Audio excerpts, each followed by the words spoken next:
Бул bir группа. Дагы 2 группа бар. Ар биринде 30-тан киши иштейт. Так. Бардыгы ишеничтүү балдар, кыздар.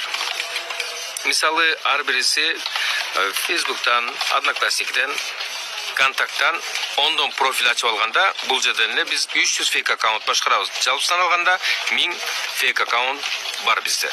Анан Мисалы, заказной материал турган болсок, бирөөнү жалган маалымат таратуу же болсо жамандаган материал болсо, бул жерде комментарий жазылат.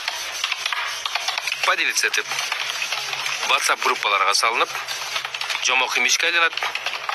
Ал эми элди болсо билесиз да, имиш, ушак дегендерге өзгөчө батыраак ишенет. эл ишенип атат ошого? Ишенет. Билесизби, ядролук куралы бар деп Америка Иракка согуш ачпады беле? Мына ошол фейктин күчү менен ошол чоң согуш башталган. Гениалдуу, гениально. Баса айтып кете турган нерсе, фейк аккаунтту ит менен издесе да таба албайт. Эмнеге? Себеби фейк аккаунтту Россиядан, Европадан, Казакстан жана Турциядан ачып койгонбуз. Молодцы.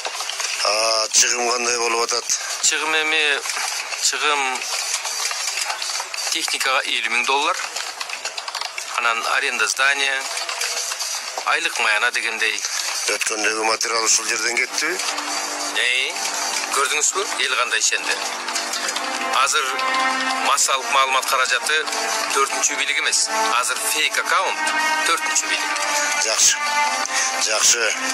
Эң башкысы токтотпогула. Акча маселесин чечебиз.